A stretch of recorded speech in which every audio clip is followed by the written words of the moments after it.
Um pouco dos projetos, então, para apresentar a chapa. Depois a gente volta a falar do Gabigol, tá?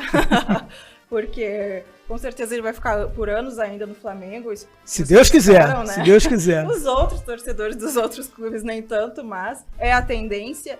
Queria que tu me falasse sobre duas questões da chapa, que é a excelência em governança, que vocês apresentaram bastante aí nos materiais, em todas as áreas, né? Porque governança, a gente não pode pensar só no departamento de futebol. O Flamengo é um clube que tem vários esportes, né? Que está em outras áreas, área social. Então, o que seria essa excelência em governança? O Flamengo é um clube, né, uma associação sem fins lucrativos, como são quase todos os clubes de futebol hoje no Brasil, e espero que continue a ser sempre assim, mas o fato de você adotar o modelo associativo não significa que você precisa ser arcaico, que você precisa gerir o clube sob regras do século passado, que é exatamente o que acontece no Flamengo. O Flamengo é comandado por um estatuto do século passado, que vai completar 30 anos agora em 2022, mas antes disso, quer dizer, essa mudança estatutária que tivemos em 1992 também não alterou a forma de gestão, que ela é baseada em pessoas que se dedicam ao clube voluntariamente, que têm a sua atividade profissional em paralelo, mas que exercem a gestão do clube nas horas vagas. Então o Flamengo acaba sendo, quer dizer, muitas vezes um passatempo de milionário, ou um trampolim político para determinadas pessoas, ou para pessoas que, enfim, estão aposentadas, né? Essa é a regra da gestão de um clube de futebol. E isso não tem mais espaço num segmento tão competitivo como o futebol de hoje em dia, que a gestão possa ser exercida de forma amadora. Então esse é um dos eixos fundamentais da transformação que a gente pretende implementar no Flamengo. Modificar a governança do Flamengo. Em primeiro lugar, para que se rompa de vez com o modelo amador e a gente passe a ter uma gestão exercida por executivos profissionais. Em segundo lugar, a redução do papel do conselho diretor. Hoje o Flamengo tem 21 pessoas que compõem o seu conselho diretor. O presidente, o vice-presidente e mais de 19 vice-presidentes que são nomeados. Isso, na prática, acaba sendo moeda de troca para acomodar aliados políticos dentro da diretoria. Veja bem, uma instituição que fatura R$1 bilhão, que é o que o Flamengo vai faturar em 2021, não pode ser gerido dessa forma. A proposta que a gente faz é transformar esse conselho diretor num órgão não mais de execução, mas sim num órgão de planejamento e um órgão de fiscalização e controle. E ainda assim bem mais enxuto, né? Reduzir dos atuais 21 para 11 membros. Esses 11 membros seriam o presidente, no caso eu, né, vice-presidente, no caso a Cláudia, sobrariam 9. Desses 9, o presidente indicaria só 5, né? Chegaremos a 7. As outras 4 vagas seriam repartidas entre os poderes do clube. 2 vagas indicadas pelo Conselho Deliberativo, 1 vaga indicada pelo Conselho de Administração e 1 vaga indicada pelo Conselho de Grandes Beneméritos.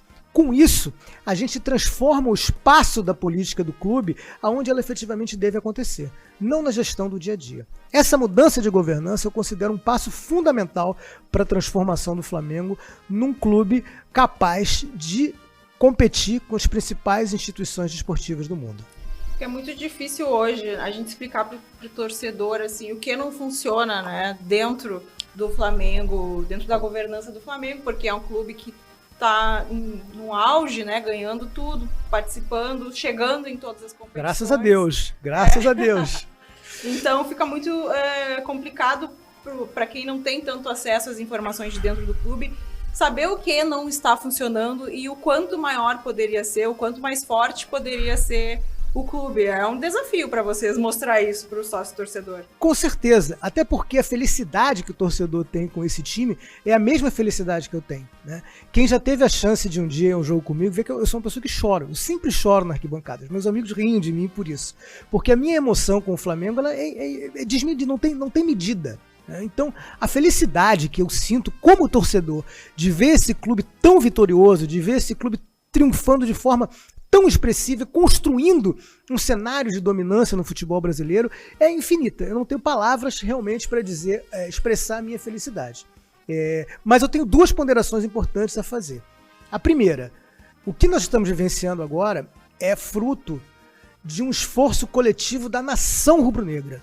Eu nunca vi na história do futebol brasileiro uma torcida abraçar tanto um projeto de reconstrução de um clube como nós rubro-negros fizemos a partir de 2013. A torcida do Flamengo teve paciência, a torcida do Flamengo teve a capacidade de entender de que o clube precisava dar um passo atrás para dar muitos passos à frente. E o atual presidente, Rodolfo Landim, que foi uma pessoa também que estava desde o início dessa reconstrução, depois se desentendeu lá com o ex-presidente, se afastou um pouco e depois retornou eleito, ele, evidentemente tem méritos, né, na construção desse Flamengo vitorioso, desse Flamengo vencedor. Só que a gente não pode e não deve planejar o futuro olhando para o momento atual, olhando para o que está acontecendo em campo. Eu trouxe até um livro aqui para te mostrar, que é um livro que é a minha maior inspiração, vou te mostrar aqui pro pessoal, que é a minha maior inspiração nessa campanha, chamado Jogo Infinito, né? Não é um livro sobre futebol, não. Apesar de chamar o jogo, não é um livro sobre futebol, é um livro sobre economia. E é um livro que explica que na vida existem jogos que terminam e jogos que não terminam.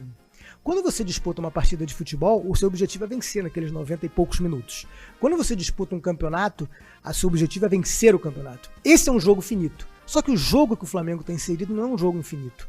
O jogo que o Flamengo está inserido é um jogo infinito.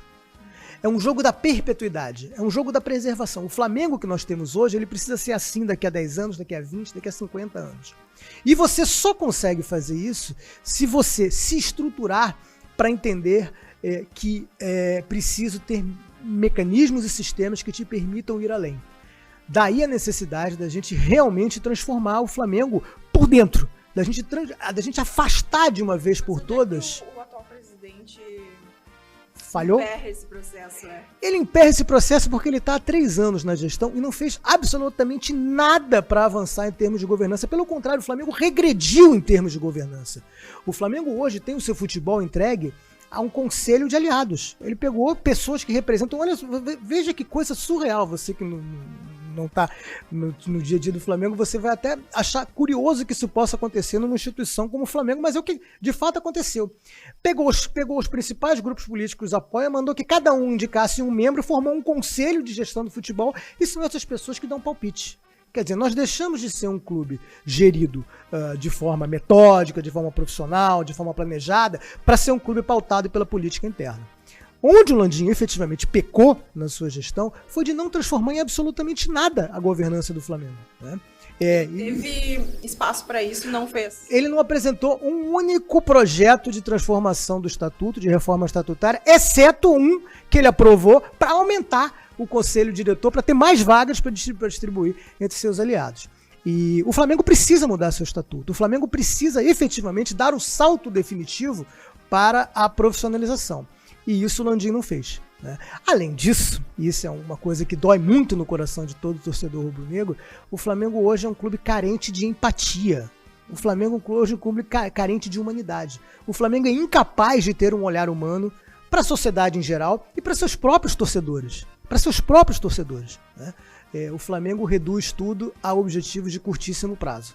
Quem olha para o curto prazo não está se preparando efetivamente para ser um competidor relevante num mercado tão competitivo quanto o futebol. Como é que faz para olhar com mais carinho para esse torcedor? Aliás, não só para o torcedor, né? Porque o clube de futebol tem uma função social independente do torcedor direto.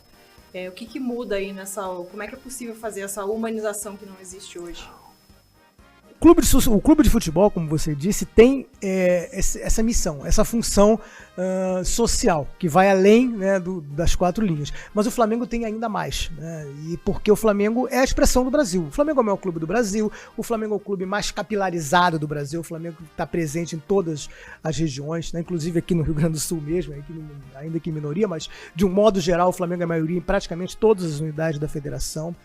E o Flamengo tem uma identificação popular, tem uma raiz popular. A matriz popular do Flamengo é aquilo que me motivou a vida inteira a ser Flamengo.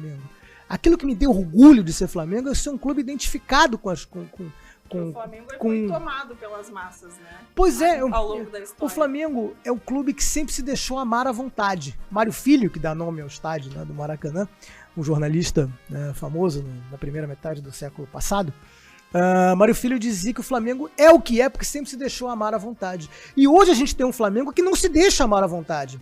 A gente tem um Flamengo que cobra ingresso para ser amado, né?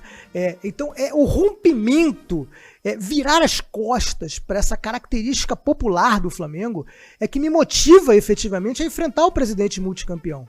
É difícil enfrentar o presidente multicampeão, é difícil fazer campanha política no Flamengo dentro de um cenário de absoluto triunfo desportivo, mas é preciso que fique claro. Nós somos felizes, muito felizes pelas vitórias que temos, mas não é por isso que nós somos Flamengo. Nós amamos o Flamengo não pelo que ele conquistou, mas pelo que ele é, pela alma que o Flamengo tem. E é essa alma que está em risco. É para preservar essa alma que a gente está nessa batalha.